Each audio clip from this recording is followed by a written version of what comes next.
One Piece Burning Blood. I was not expecting this title because last year we got Pirate Warriors 3 and I wasn't really expecting another one, but you know what?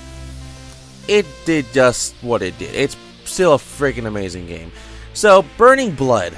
I just like the name of saying that. Burning Blood.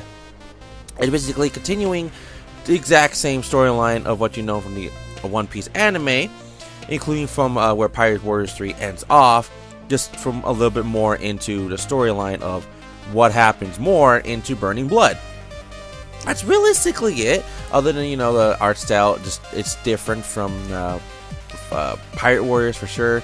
But I don't know, I just like the art style. It's more like it's a little shell shading, but I don't know. But still, regardlessly, it's still a fun fighting game. It's not Pirate Warriors I was aware of as much. It's more like a traditional fighting, but, you know, One Piece style. So that's all I have to really say. I just want to say, go try it out yourself. It's give me one hell of a doozy for you.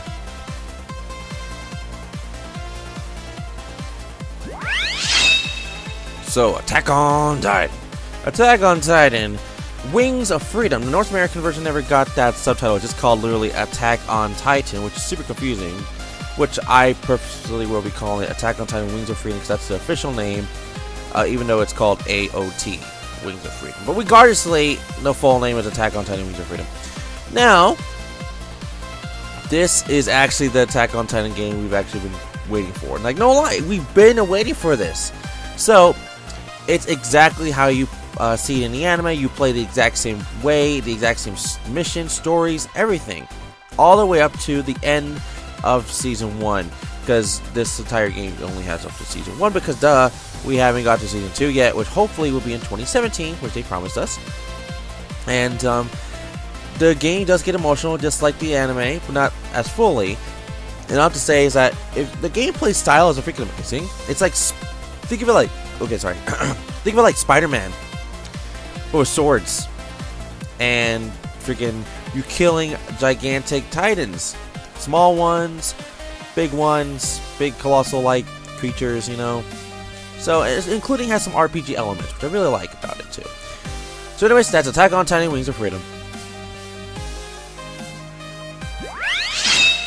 All right, so Teenage Mutant Ninja Turtles are back from Platinum Games, but it's called Teenage Mutant Ninja Turtles Mutants in Manhattan. And I gotta say, I know a lot of people said this was disappointing, but I don't see the disappointing feature about it.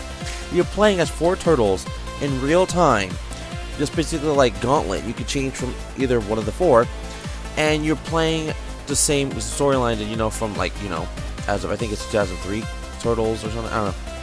Regardlessly, it's fun. It's a beat 'em up. It has a little bit of some RPG elements as in items, and the freaking fights are pretty insane. Like, seriously, it's pretty good for what it is. I'm not gonna lie. And the game can get hard at times, but it's fun. Like, it's seriously fun. I don't see why people hate this. It's actually very fun if you stop thinking about all the freaking stupid ass things. Just realize, oh, how fun is this game? It's fun, okay? Like, trust me, you will have fun. The game's not that long. It's only like realistically, I think 5 to 6 hours or something like that, but still, the game is fun. It's fun, okay? Okay. Alright, so I said there's gonna be one more remastering on this list from Zelda Twilight Princess, I believe.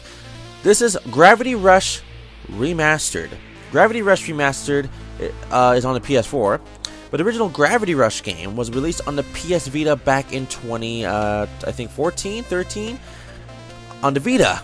And that's like no one plays, and I'm so happy, so glad that they released Gravity Rush Remastered on PS4. I'm so glad they did it, because now I've actually experienced somewhat of Gravity Rush Remastered, and it's probably realistically the best remastering this year.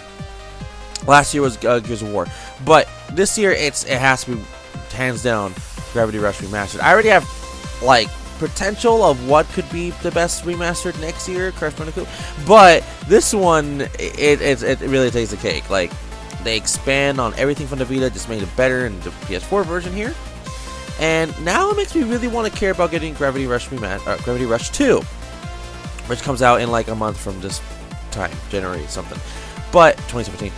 It's fun. I'm not gonna lie. You a girl that controls gravity with the cat, and your name is Cat, and other shit like that. No, just try it out for yourself. It's one hell of an experience, okay? Alright. Oh man, she's back. So, Shantae, HalfGenie Hero. This game, no lie, this is a last minute entry. Literally, it came out on December 20th, and this is literally like 8 days after that.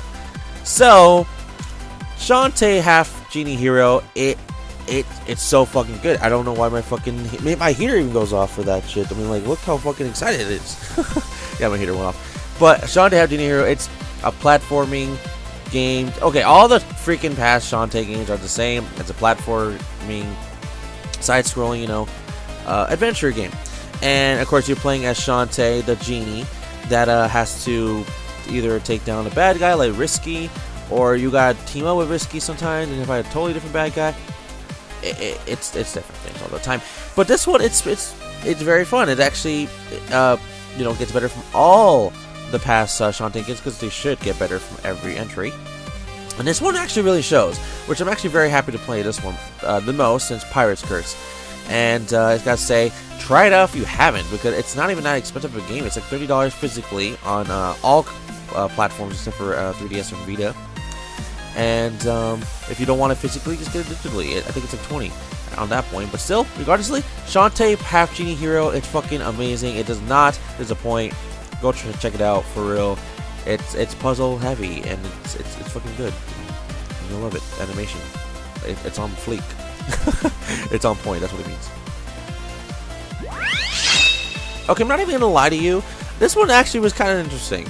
This is Tokyo Mirage Sessions Sharp FE for the Nintendo Wii U, and this one is basically Fire Emblem characters teaming up with Persona characters in a way. So it's like a lot of Fire Emblem characters and Persona characters either are in the game, or they kind of like mix some together to make into brand new characters, which is interesting. Of course, this is literally one of the biggest RPG games on the Wii U, and not many know that there's not as many Wii U games on the Wii U that are RPG games, but for the selected few that they are, they're actually all solid titles. This one is another great solid title from those two developers and their companies. But this one actually is very interesting because it has some little bit of J-pop in it. Kind of reminds me a little bit of Dancing All Night from Persona 4. And I have to say, it's actually very fun. You don't get lost in the story. You actually feel like you're involved with people. I have to say, it's actually a very interesting game to play for sure. And yeah, go check out Tokyo Mirage Sessions Sharp FE for the Nintendo Wii U. Digimon Story Cybersleuth for the PS4. I'm not gonna lie, I'm so happy this finally came out. This game is what Digimon fans have been waiting for.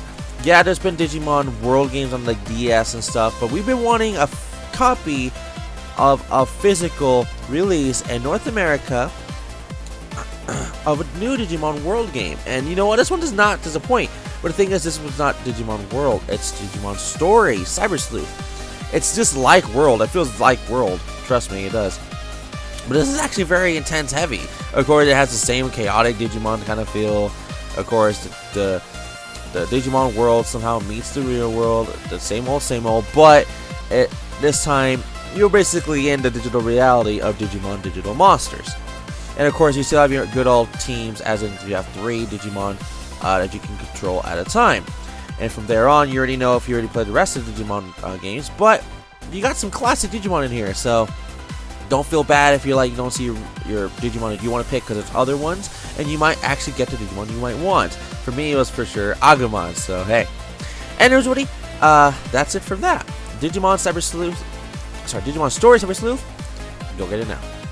Like, seriously.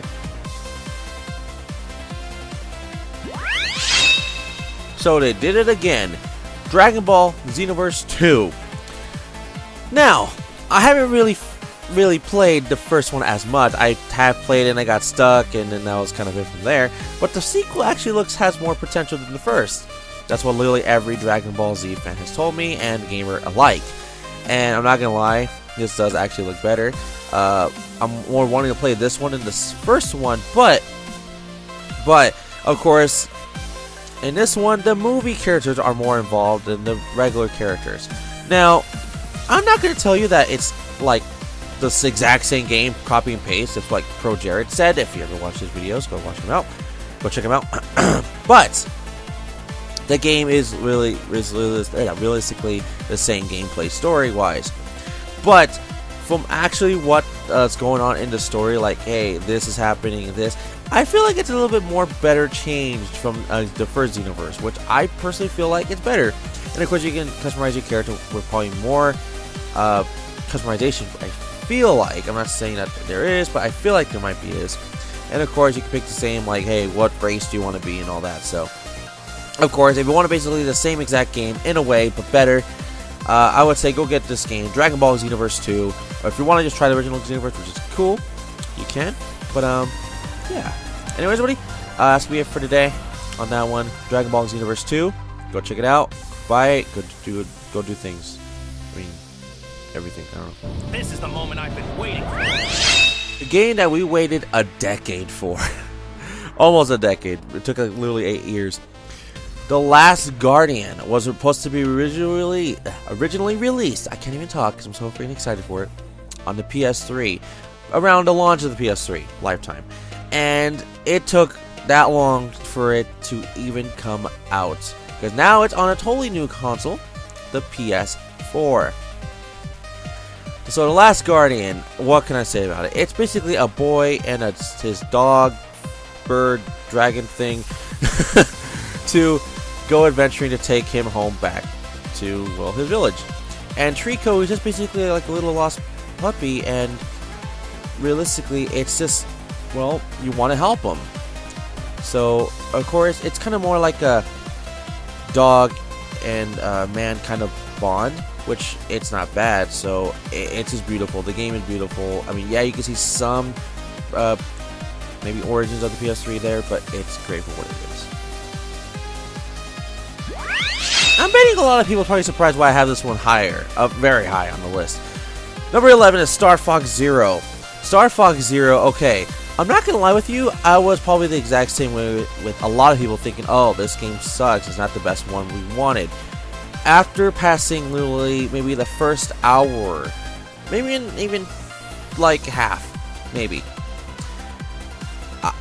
all the like gameplay, how the gimmicks goes with the game, I was getting used to it, actually kind of having fun. I was like, you know what, passing the beginning levels after all the bullshit that you're like, it's a learning curve, which it is, the game was actually fun. I'm not gonna lie, the game was actually fun. If you want to actually play the game, please play the game. Don't just like, hey, play it for the first mission or two and then not play it ever again because it's just like disappointing to you. Star Fox Zero, it's actually a very fun game. I know, like, a lot of you, and I'm seriously like this, it's like, well, it's a sucky game, it wasn't that great. I mean, I think the bad thing was kind of going for it, which we were all hyped for anyways, was they kept like showing it like, oh, it's like a Star Fox 64 kind of thing, you know? And that's good, and also it's like a sequel to the predecessor of Star Fox 2, which never came out in North America. So all I have to really say is that it's a good game. Yeah, the gyro controls, it's probably not the best. Hopefully we wish we could have turned it off. It would have been a better game, a lot of people would say. But passing that, it's just like no brainer anymore. Like, it's a fun game, okay? That's kind of really it. Like, just passing that learning curve of the first two missions, it's fun. Trust me, it's not the best like Star Fox 64 or Assault or anything, but it's fun, okay? Like just try it, or just go play Star Fox Guard. Star Fox Guard's not on the list, but I will give it an honorable mention right here because it did come bundled with Star Fox Zero.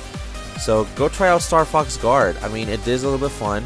A little bit, as in, like, it's a tower defense kind of game with cameras, where you see it's kind of like tower defense meets Five Nights at Freddy's. It's like the exact same concept with Star Fox, but that's about it.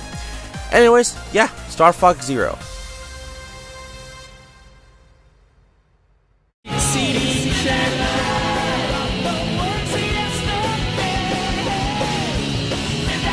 Chaos Control!